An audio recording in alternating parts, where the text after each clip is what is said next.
guys ready? That's to the cut. Trooper James O'Callahan, O-C-A-L-L-A-G-H-A-N, New York State Police Public Information Officer, Troop A. Today we had a vehicle collision, a significant vehicle collision.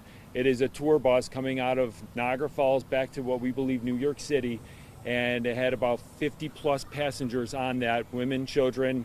Also, the bus was traveling eastbound right before the Pembroke exit, and for unknown reasons the vehicle lost control, went into the median, overcorrected, and ended up in the ditch, which would be on the right side of the roadway or the south side of what you would be the 90.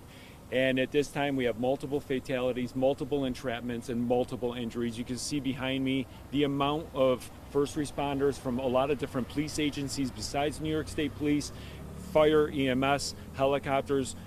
A lot of people are being taken to Strawn Memorial Hospital and Erie County Medical Center at this time with a lot of different injuries and a lot of different things going on. But like I said, this is an ongoing incident. We don't have all the answers. We don't have the total tally of people as of this time. But if you have any questions, I'll do my best to answer whatever you have. Do you know what company it was, the tour company? We have the company. We're in contact with them. We're working with them on their kind of where they're going, where they're coming from, getting a list of the passengers and their names and all of the details like that. That's something that's ongoing right now. They are cooperating. We are working with them. We are working with getting footage off of the bus at that time. Are people still being rescued at this point? Absolutely. There's a lot of rescues. We still have entrapments. We still have people, we don't know their whereabouts. We're assuming that we need that count, the passenger count, so we can count how many injuries we have, how many fatalities, or how many possible entrapments. Like I said, the bus did roll. There were multiple ejections. There are multiple people trapped, and there's multiple fatalities, and this includes children as well. How many agencies are responding to this? I'm sorry? Massive responsive repair. How many agencies do you have, or people, if you have an estimate? Just walking through it, I know Genesee County Sheriff's Department is here. We're here. Pretty much any fire EMS from the area is here.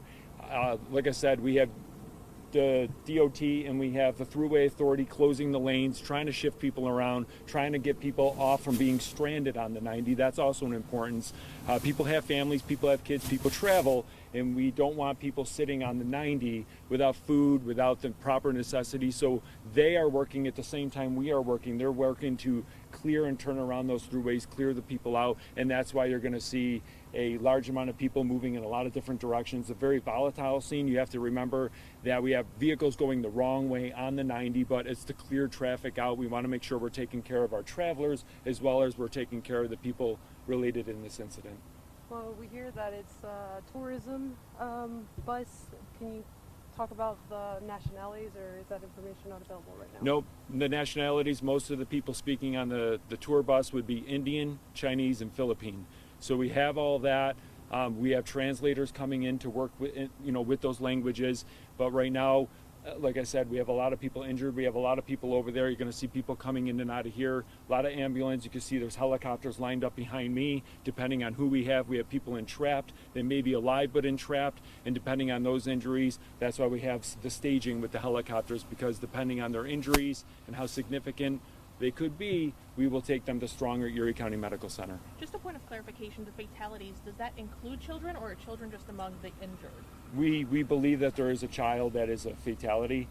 We have, and as we're progressing through this, we're losing more people, unfortunately. Like I said, if you're at the scene and you're seeing this bus, it's a full-size tour bus, heavy amount of damage. It did roll. Most people, I'm assuming on the bus, did not have a seatbelt on. That is the reason why we have so many ejected people on this bus. But like I said, the bus is extremely damaged. So given the possibility that this bus at least rolled through the highway portion and then came to rest in which would be the south shoulder of the 90, significant damage. And obviously this bus was going full speed. It did not hit any other vehicle. It basically lost control from the median on. Do you know the bus company name? Watch your back, everyone. We have a herd of ambulance coming. We should be good. Down? Just stay here. Is it upside down? The bus is laying on its passenger side. So you have the driver's side of the bus. The buses come to rest on the passenger side of the bus. Did it completely roll? We believe it may have completely rolled before coming to rest on the passenger side due to the amount of damage. Like I said, just watch your back. We have a lot of ambulance and emergency vehicles coming through. Do you know the company name of the bus? We do. We're just not giving it out at this time. The school buses here are for transit of injured? We're utilizing school buses to get large amounts of people out of this area, correct?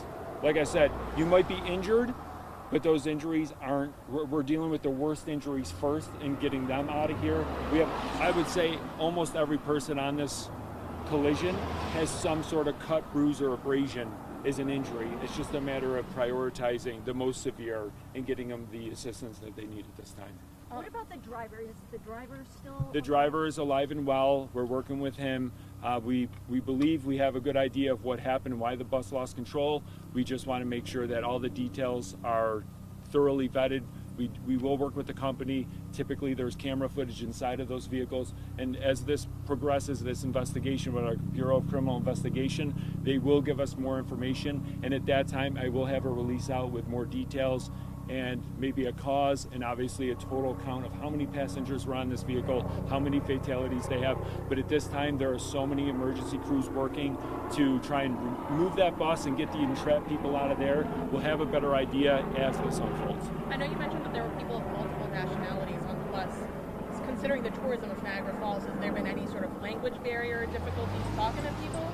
Not at this time. Like I said, we do utilize different language, I guess, apparatuses in the counties, and we have people come in.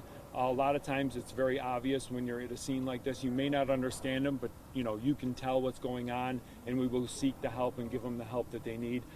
Fortunately, with the day and age and technology we have, sometimes we're able to use our phones or some sort of Google Translate to quickly figure out in basic language what is going on, what are your injuries, and certain things like that.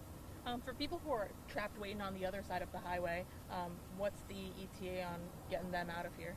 That's a hard, estimated time of departure for them. We have Buffalo Fire actually coming down as well. We're using and utilizing all the U-turns we can, and that's going to take time. Tractor trailers are a little tougher to move.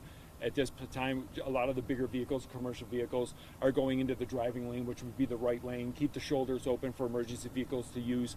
But we're trying to turn around the cars, and then we're going to go with the tractor trailers. Typically, the tractor trailers have the resources they need within the tractor trailer to sustain for at least a few hours with food, beverages, and things like that. But it's our traveling vehicles, our families, our kids in those cars, and things like that. We will have UTVs and we will have assets going down to make sure everyone is okay or taken care of. But luckily, it's not raining. It's not extremely hot like it's been in the 90s, so that makes it a little easier for people that are unfortunately stranded. But it will be a while, depending. I would say the longest people will wait will be the closest people to the scene. People that are on the outskirts of this scene or the furthest away, they're going to be turned around a lot quicker just by the the natural fact that the U-turns are before them. And I imagine that this side of the road is probably going to be even longer, considering I would assume a massive scene. This side of the road, or I should say the 90, which would be eastbound, will be closed, I would say, for most of today. Depending on, we have our collision reconstruction team, forensic identification unit, and obviously depending on how long it takes us to get the entrapped individuals out of there, get a total tally, go over all the footage. This piece of the thruway will more than likely be closed the rest of the day. Now I imagine first responders, this is not something that you want to see, but this is something that we are prepared for. Yes, this is something we train for. Actually, we're talking when our commissioned officers take the test or do some sort of it would be like a practical exam. This is the scenario a lot of times that they pick. And this is something we train for with other agencies. Everyone always talks about school shootings or like some sort of incident like that, but we also train for things like this, being a thruway. We do live in a very busy area, being Niagara Falls area, and this thruway, we have the 90 cutting through in the busiest areas with Buffalo. This is a highly traveled area. We have the Bills, we have the Sabres. There's big events that happen here, so with that, we do train and we do practice for these type of casualties or incidents. For clarification, they originated out of New York, you think? New York City? Origination point believed to be New York City, to Niagara Falls, spend an amount of time at Niagara Falls. The bus we know for sure is headed back from Niagara Falls to New York City was the destination. Think that's it? We're good?